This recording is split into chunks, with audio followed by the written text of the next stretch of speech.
नमस्कार, मैं हूं मनोज मनु। आप देख रहे हैं इंडिया न्यूज। दिल्ली के लाल किले पर हुए धमाके ने देश के भीतर ही तैयार हो रहे आतंकियों के मॉड्यूल को उजागर कर दिया।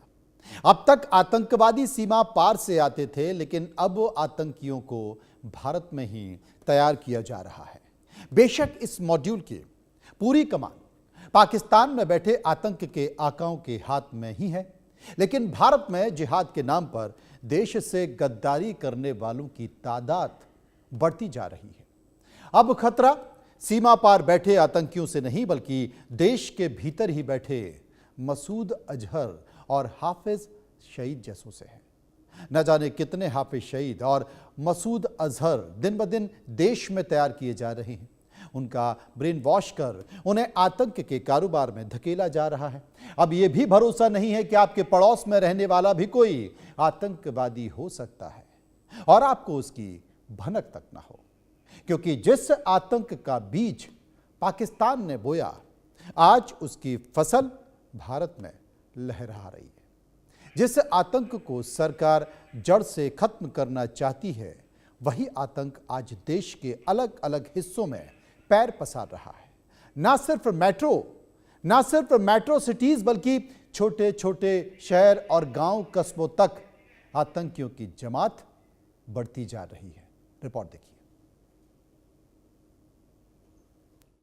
भारत की खुफिया एजेंसियों ने एक ऐसी साजिश का पर्दाफाश किया है जिसे सुनकर रोंगटे खड़े हो जाएंगे। जैश ए मोहम्मद का खतरनाक प्लान शोबाए दावत पूरी तरह डिकोड हो चुका है। इसकी कमान भारत की महिला डॉक्टर शाहीन के हाथ में थी। ये आतंकी संगठन मसूद अजहर की बहन शाहिदा अजहर चलाती है। इस संगठन का काम महिलाओं को जिहाद के लिए तैयार करना है। ऐसे में शाहीन को खास जिम्मेदारी मिली थी कि वो कट्टर सोच वाली लड़कियों को निशाना बनाए और उन्हें जैश से जोड़े। शोबाए दावत जैश का वो विभाग है जो नए रिक्रूट्स के दिमाग में गंदगी, नफरत या यूं कहें कि ब्रेन वॉश करता है। सूत्र बताते हैं कि शोबाए दावत की पूरी जिम्मेदारी भारत में शाहीन को दी गई थी। इस ट्रेनिंग में नई महिला आतंकियों का ब्रेन वॉश किया जाता है और उन्हें समझाया जाता है कि जन्नत में जाने के लिए भारत के खिलाफ जिहाद करना जरूरी है। शाहीन को शुरुआती ट्रेनिंग दौरा ए तस्किया का जिम्मा दिया गया था। इसमें लड़कियों को धार्मिक किताबों के बहाने जिहाद का जहर भरा जाता है। ये उन कट्टर लड़कियों को टारगेट करती है जिनके मन में नफरत की जड़ें पक्की हो चुकी हैं। शाहीन खुद दौरा आयत उल निसाह ट्रेनिंग ले चुकी है। सूत्रों के मुताबिक मजहब की किताबों में महिलाओं के लिए भी जिहाद करने के बारे में बताने के लिए शाहीन को ट्रेनिंग मिली। उसका मकसद था ज्यादा से ज्यादा टीम लीडर बनाना, ताकि इनके जरिए और महिलाओं को जैश से जोड़ा जा सके। ऑनलाइन क्लासेस की प्लानिंग भी चल रही थी, जिसमें भारत की उन महिलाओं को शामिल करना था जिनके घरों से पुरुष आतंकी गतिविधियों में पकड़े गए हों। उन्हें लगता है कि सरकार ने उन्हें फंसाया है।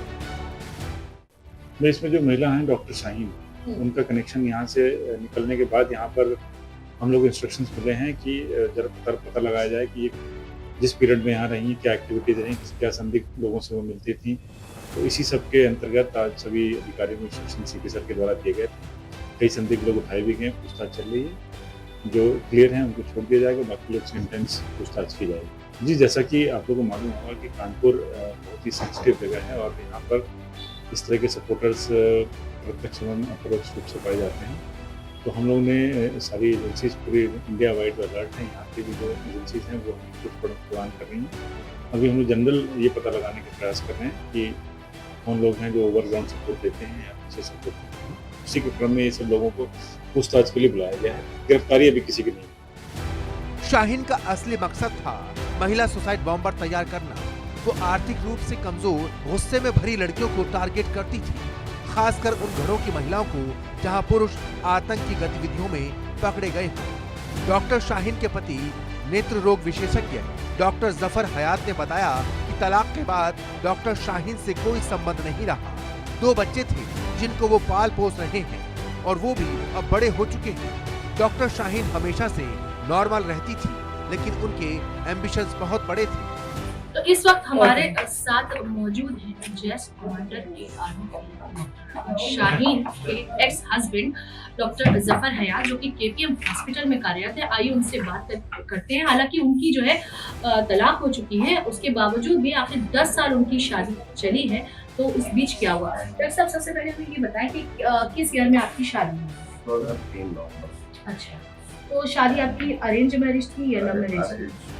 अच्छा डॉक्टर साहब, ये बताइए, जब आपने शादी करी है तो उनका जो मायका था वो क्या बहुत ज्यादा रिलीजियस था जहाँ से आपने करी है शादी? नॉर्मल जैसे जो नॉर्मल इंसान होता है उस तरह से सब लोग। अच्छा, कितना अरसा आपके साथ रहे? मेरे साथ वही 2003 से 2012 कितने बच्चे इस बीच आपके? तो 2 बच्चे। डिवोर्स आपका जो था वैसे हुआ शरीयतन तौर पर? हाँ, तो किस वजह से डिवोर्स हो गया? हालांकि पूछना नहीं चाहिए। वजह मुझे भी आज तक नहीं क्लियर है कि क्यों हुआ है, और मैं उसको बहुत कोशिश की मेरे दिल में कुछ नहीं था, मुझे समझ में नहीं आया कि क्यों गए, क्योंकि हम लोग कोई प्रॉब्लम थी नहीं। हम दोनों लोग सर्विस में रहे थे, बच्चे थे, खुश थे, अच्छे पढ़ रहे थे, प्यारे बच्चे थे, आराम से हम लोग रह रहे थे। जैसे कॉलेज कैंपस पर अच्छी फ्रेंडशिप थी, और हम लोग फंक्शंस वगैरह भी होते रहते थे, घूमना फिरना सब कुछ होता था। बहुत प्यार मोहब्बत से रहे, कोई ऐसा कभी कोई बीच में हम लोग शाहीन सिर्फ ऑफलाइन नहीं, ऑनलाइन भी जाल बिछा रही थी। वो टीम लीडर तैयार कर रही थी। सूत्र बताते हैं जैश की महिला ब्रिगेड जमात उल मोमिनात से जोड़ने के लिए ऑनलाइन क्लास की भी शाहीन की तैयारी थी। हैरानी की बात यह है कि वो अपने आसपास की डॉक्टर्स और नर्सों को इसकी ट्रेनिंग में शामिल करने वाली थी। वो सीधे मसूद अजहर के भाई तलहा अल सैफ से संपर्क में थी। उसके पास भारत को बर्बाद करने का पूरा ब्लूप्रिंट था।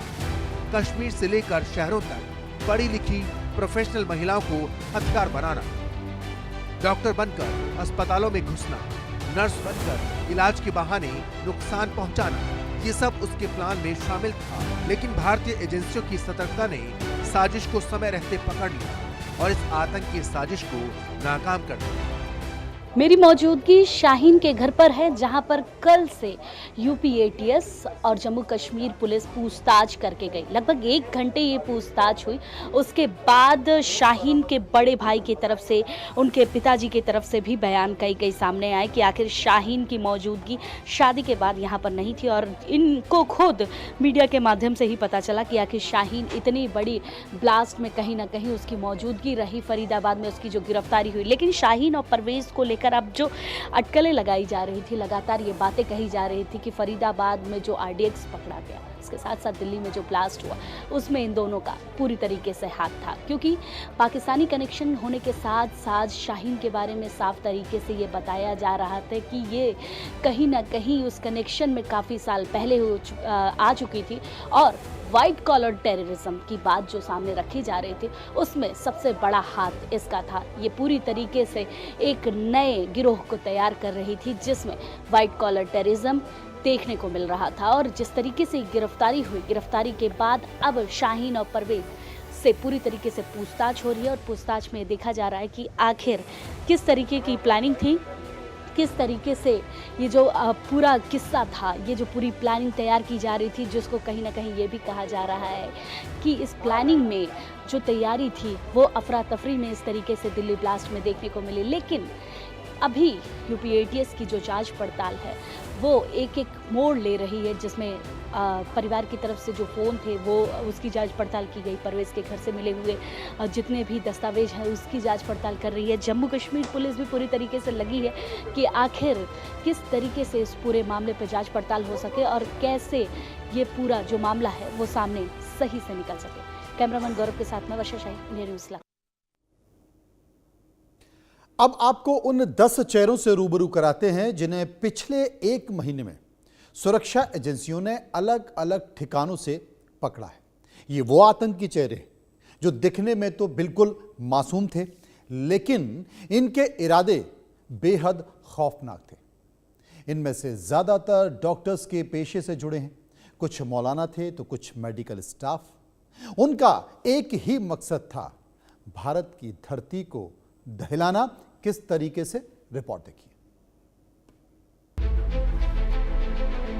लाल किला जहां इतिहास सांस लेता है, वहां मौत ने दस्तक दी। एक कार, एक धमाका और एक साजिश जो पुलवामा से फरीदाबाद तक फैली हुई थी। एक सुनियोजित आतंकी हमला। आइए 10 खौफनाक चेहरों के जरिए आतंक के इस काले राज को उजागर करते हैं।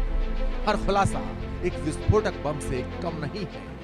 डॉक्टर उमर राशिद, पुलवामा के कोइल गांव का रहने वाला 35 साल का डॉक्टर, जो धमाके वाली हुंडई i20 कार का ड्राइवर था।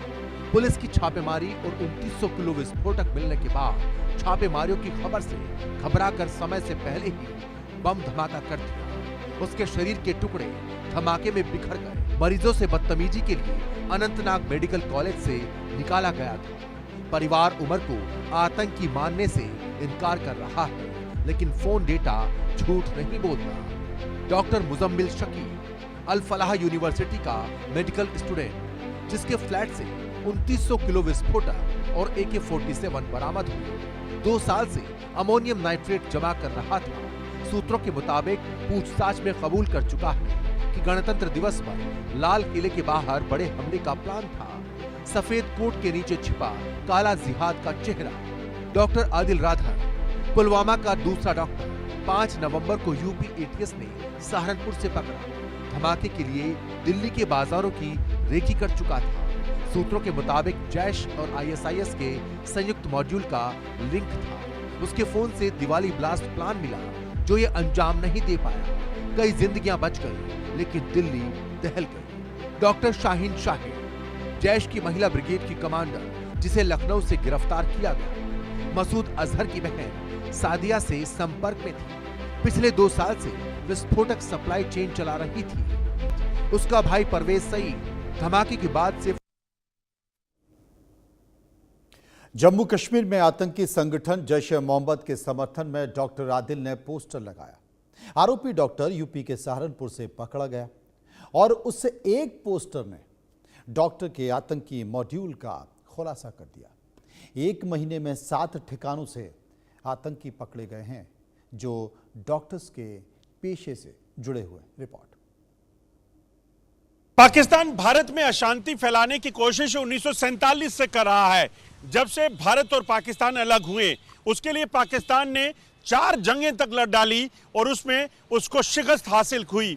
90 के दशक में जम्मू कश्मीर में आतंकवाद को शुरू किया ताकि वो जम्मू कश्मीर में अशांति फैलाए, और अब भी वो जारी है।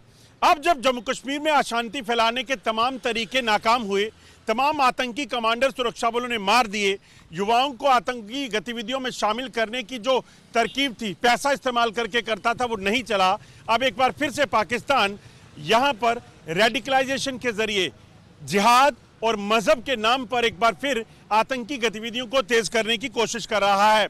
इसीलिए पाकिस्तान ने जब देखा कि पैसे के नाम पर गरीब लोगों को आतंकवाद में शामिल नहीं किया जा सकता, तो उसने पढ़े लिखे युवाओं को, जैसे कि डॉक्टर आदिल, डॉक्टर उमर या फिर डॉक्टर मुजम्मिल की बात करें, इसी तरह के पढ़े लिखे डॉक्टर्स को लिया ताकि इनके जरिए जम्मू कश्मीर में आतंकी गतिविधियों को चला सके। इस पूरे नेटवर्क को उखाड़ फेंकने का सिलसिला शुरू हुआ है। दरअसल आपको बता दूं कि जिस तरीके से लगातार जम्मू कश्मीर में आतंकी गतिविधियों में कमी आई थी, आतंकी ज़्यादातर मारे गए थे और नए आतंकी रिक्रूटमेंट नहीं हो पा रही थी, ऐसे में पाकिस्तान को यही प्लान करना था किसी भी तरीके से वो पढ़े लिखे युवाओं और महिलाओं का इस्तेमाल करे, ताकि ना तो उन पर कोई शक करेगा और इन्हें इनके जरिए और बड़े नेटवर्क तक पहुंचाने की या इस पूरे नेटवर्क को फैलाने में उसे काफ़ी मदद मिल सकती थी। बंडी डिग्रा के साथ Ajay Jandial, India news, Jammu. Maharashtra ATS ने मुंबई से 100 किलोमीटर के फासले पर पुणे इलाके में एक छापेमारी की। ये छापेमारी पुणे के कोंडवा इलाके में की गई। इस छापेमारी के दौरान ATS के हाथ कई अहम दस्तावेज और कई अहम जानकारियां लगी। ATS इस इलाके पर पहले से नज़र रखे हुई थी और यहाँ से एक शख्स की गिरफ्तारी भी हुई है। इस गिरफ्तारी के बाद पता चला है कि ATS ने जिस शख्स को गिरफ्तार किया है उसका नाम जुबैर इलियास हंगरगेकर है। इसकी रिमांड जो है 14 नवंबर तक है और ATS ने आरोपी पर प्रतिबंधित अलकायदा साहित्य रखने का आरोप लगाया है। साथ में भारतीय न्याय संहिता और गैर कानूनी गतिविधियां रोकथाम अधिनियम UAPA के तहत भी मामला दर्ज किया है। ATS ने कोर्ट को बताया है कि उन्हें जुबैर से पूछताछ के लिए और समय चाहिए। वो जानना चाहते हैं कि जुबैर का कुछ संदिग्ध लोगों से क्या संबंध है। ये संदिग्ध लोग पहले से ही NIA के रडार पर हैं और ATS को जुबैर के मोबाइल और लैपटॉप से मिले PDF फाइलों के फॉरेंसिक रिपोर्ट का इंतज़ार है, जो ATS को तफ्तीश में बरामद हुए। इन फाइलों में कथित तौर पर बम बनाने की विधि बताई गई है। जुबैर के लैपटॉप से करीब 1 टेराबाइट डेटा मिला है, जिसकी पूरी जांच अभी भी जारी है। और यही नहीं, उसके पास कुछ QR कोड भी मिला है। जुबैर इस QR कोड का इस्तेमाल कोंडवा में एक पूज्य स्थल पर आने वाले लोगों से पैसा इकट्ठा करने के लिए क्या करता था। आरोपी के बैंक खाते का स्टेटमेंट भी मिला है और उसकी जांच और फॉरेंसिक ऑडिटर कर रहे हैं। उनकी रिपोर्ट भी अभी आनी बाकी है। ATS जो है समय समय से जो है इन सारे इलाकों में जो है छापेमारी करती है। जिन इलाकों में इस तरह की गतिविधि या देश विरोधी गतिविधियों के बारे में ATS को जानकारी मिलती है, मुंबई से सटे पड़घा इलाके में भी जो है कुछ समय पहले बड़ी छापेमारी की गई थी और उसके बाद पुणे इलाके के कोंडवा में ये छापेमारी की गई है। बताया जाता है कि तफ्तीश का दायरा जैसे जैसे सख्त होते जाएगा, इस मामले में ATS की गिरफ्त में और भी कई लोग आ सकते हैं। कैमरामैन नितिन जाधव के साथ शाहिद अंसारी, इंडिया न्यूज़, मुंबई। 9 नवंबर रात को तकरीबन 10:30-11 बजे का समय होगा और अहमदाबाद मेहसाणा का जो हाईवे है, वहां पर जो टोल नाका पड़ता है, अडालज टोल नाका, इसी टोल नाके पर तकरीबन रात के 10:30-11 बजे के आसपास गुजरात ATS की पूरी टीम जो है वो यहाँ पर जो है वो बनी हुई थी और यहाँ पर से जो है सिल्वर कलर की फोर्ड फिगो कलर की जो कार थी, उसमें से आतंकी डॉक्टर अहमद जो सैयद है, उसको यहाँ से जो है गुजरात ATS ने जो है उसको हिरासत में लिया और उस समय उसकी गाड़ी के अंदर से, जो उसकी गाड़ी थी, उस गाड़ी के अंदर से जब गुजरात ATS ने जब छापेमारी की तो उसके बाद यहाँ से उसकी गाड़ी में से तकरीबन 2 ग्लॉक पिस्तौल, 1 बैरेस्टा पिस्तौल जो है वो मिल पाई थी और साथ ही साथ 30 जिंदा कारतूस और 4 लीटर कैस्टर ऑयल जो है वो गुजरात ATS ने बरामद किया था। जब गुजरात ATS ने जब पूछताछ की तब ये ख्याल पड़ा कि जो ये कैस्टर ऑयल जो यहाँ पर जो बरामद किया गया था, कैस्टर ऑयल का उपयोग ये लोग राइजिन नाम का केमिकल बनाने के लिए उसका उपयोग जो है वो करने वाले थे और ये राइजिन जो केमिकल है वो साइनाइड से भी ज्यादा खतरनाक जो है वो माना जाता है और उसी की वजह से ये लोग कहीं न कहीं खाद्य सामग्री में ये चीजें मिलाकर लोगों को नुकसान पहुंचाने की एक साजिश जो है वो बना रहे थे। कैमरा पर्सन किशोर आठवले के साथ Jatin Rawal, India news, Gandhinagar. Rajasthan ATS की तरफ से अभी हाल ही में राजस्थान के कई इलाकों में एक साथ छापेमार कार्रवाई को अंजाम दिया गया था, जिसके अंदर जोधपुर ग्रामीण, जोधपुर शहर, जालोर सहित जो अन्य इलाके हैं वो यहाँ पर शामिल है। 5 लोगों को यहाँ पर हिरासत में लिया गया था और हिरासत में लेने के बाद तकरीबन 4 लोगों को छोड़ दिया गया था, जिन पर जो लगातार वॉच है वो ATS टीम की तरफ से की जा रही है। वहीं एक जो संदिग्ध युवक ओसामा था, जिसको जालोर इलाके से गिरफ्तार किया गया था, वो भी अभी ATS की बाकायदा गिरफ्तारी में है, क्योंकि जिस तरीके से 4 दिन का रिमांड पूरे मामले को लेकर ATS को सौंपा गया था, ATS को सौंपने के बाद काफी अहम जानकारियां हैं वो यहाँ पर पूरे मामले को लेकर सामने आई है। अब तक की मिली जानकारी के अनुसार आतंकी जो एक संगठन है अफगानिस्तान का, उससे जालोर का जो मौलाना ओसामा है वो जुड़ा हुआ बताया जा रहा है। बहरहाल किस तरीके से मामले को लेकर आने वाले दिनों में खुलासे होंगे, वक्त ही बताएगा। Mohammad Razaullah, India News, Jaipur. 15 सितंबर को सहारनपुर से एक आतंकवादी को गिरफ्तार किया गया, जिसका नाम बिलाल खान था। बिलाल खान के मोबाइल नंबर की जब जांच पड़ताल की गई तो ये पता चला कि लगभग 400 नंबर पाकिस्तानी अलकायदा से कनेक्ट थे। इस गिरोह के साथ कनेक्शन होने के साथ साथ ये पता चल रहा था कि एक बड़ी साजिश में बिलाल खान शामिल था। इस शामिल होने के साथ साथ बिलाल को पाकिस्तान से निर्देश लगातार दिया जा रहा था कि आखिर किस तरीके से भारत के अंदर आतंकवादी गतिविधि को करना है और किस तरीके से इस पूरे गिरोह को एक्टिव रखना है। अलकायदे के पूरे गिरोह को, एक्टिव नेटवर्क को संचालन करने के लिए बिलाल खान को पूरी तरीके से निर्देश आता था और इस पूरे नंबर से वो कांटेक्ट में लगातार रहता था, एक एक निर्देश को वो मानता था और पूरी तरीके से इस गिरोह को उत्तर प्रदेश में एक्टिव रखता था। सहारनपुर में जब इसकी गिरफ्तारी 15 सितंबर को हुई तो पूरी तरीके से एटीएस ने जांच पड़ताल की और इस जांच पड़ताल में बिलाल खान के पास से पाकिस्तानी कनेक्शन सबसे ज़्यादा निकलने की बात सामने आई और उसके साथ साथ एटीएस ने इसकी कनेक्टिविटी सबसे ज़्यादा पाकिस्तान से पाई। आंध्र प्रदेश पुलिस कुछ दिन पहले नूर मोहम्मद को धर्मवरम, आंध्र प्रदेश के सत्यसाई डिस्ट्रिक्ट के धर्मवरम से एक नूर मोहम्मद व्यक्ति को अरेस्ट किया गया है। इसके ऊपर आरोप है कि ये जैश ए मोहम्मद के साथ जुड़ा हुआ है। जैश ए मोहम्मद के व्हाट्सएप ग्रुप जो पाकिस्तान से ऑपरेट किया जा रहा है उसमें जुड़ा हुआ है। उनके साथ कुछ काम करने के आरोप में नूर मोहम्मद को अरेस्ट किया गया है। नूर मोहम्मद के टिप्स के ऊपर आंध्र प्रदेश पुलिस महाराष्ट्र जाकर वहां पर तौसीफ आलम को अरेस्ट किया गया है और उसके बाद उत्तर प्रदेश में सज्जाद हुसैन, इन दोनों को आंध्र प्रदेश पुलिस अरेस्ट किया गया है। आगे इन्वेस्टिगेशन चल रहा है। इन्वेस्टिगेशन के बाद ही पता चलेगा कि किस तरह से ये लोग षड्यंत्र रच रहे हैं और पुलिस आज के दिन ये भी पूरा इंक्वायरी कर रहे हैं कि अभी जो दिल्ली में रिसेंट ब्लास्ट हुआ है उसमें इन लोगों का कुछ लिंक है क्या। इस तरह से भी पुलिस, आंध्र प्रदेश पुलिस पूरी तरह से इन्वेस्टिगेशन कर रही है। अभी तक तो कुछ चीज़ें बाहर नहीं आई है मगर इन दोनों को अरेस्ट करने के बाद बहुत सारी चीज़ें पुलिस के नज़र में है और पुलिस इसके ऊपर इन्वेस्टिगेशन कर रही है। मगर एक बार पुलिस इस पूरे मामले को लेके खुलासा करेगी उसके बाद ही चीज़ें बाहर आएंगे। कैमरा पर्सन के साथ राज किरण, हैदराबाद से। 9 अक्टूबर को पंजाब के जालंधर से 2 आतंकी गुरविंदर सिंह और दीवान सिंह को पंजाब पुलिस की ओर से गिरफ्तार किया गया। इनके कब्जे से 2.5 किलो RDX और एक रिमोट कंट्रोल जो है वो पंजाब पुलिस की ओर से बरामद किया गया। ये दोनों आतंकी बब्बर खालसा इंटरनेशनल से जुड़े हुए थे। फिलहाल पुलिस ने इनके खिलाफ UAPA सहित तमाम सेक्शनों के तहत मामला दर्ज कर जो है वो जांच शुरू कर दी है। वीडियो जर्नलिस्ट जतिन के साथ साहिल रुखाया, इंडिया न्यूज, चंडीगढ़। असल में दिल्ली धमाके में शामिल 2 आतंकवादियों के अल फलाह कॉलेज से संबंध होने का अल फलाह ग्रुप पर पुलिस की कड़ी नजर बनी हुई है। अल फलाह ग्रुप के अध्यक्ष जवाद सिद्दीकी का संबंध मध्य प्रदेश के महू से बताया जा रहा है।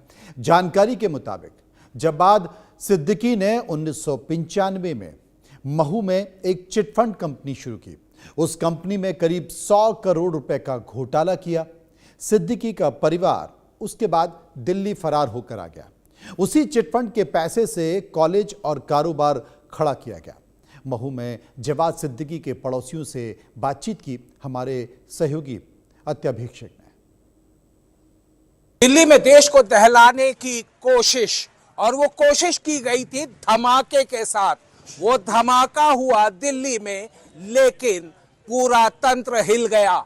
उस तंत्र ने जब इसके कारिंदों की ये कहा जाए पड़ताल की तो तार जुड़ते हैं पढ़े लिखे लोगों के, पढ़े लिखे मुसलमान, वो जो कि इस शहर में रहते हैं, वो जो आपके और हमारे बीच रहते हैं, वो आतंकियों ने इस साजिश को दिया अंजाम।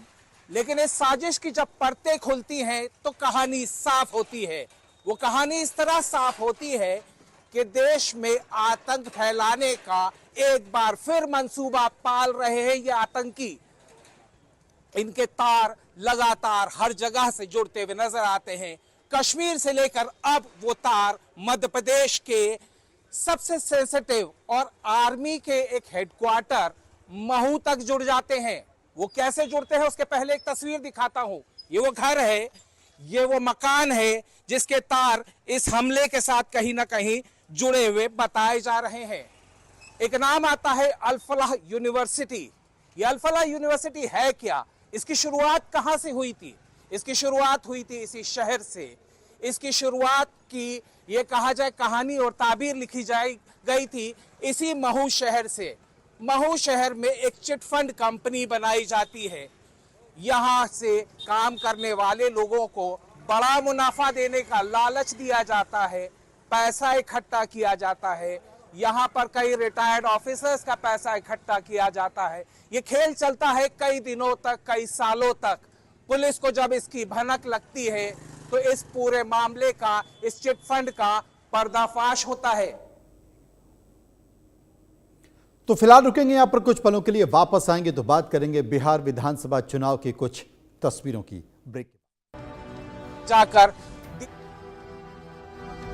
प्रेजेंटेड बाय चने का असली स्वाद, MDH चना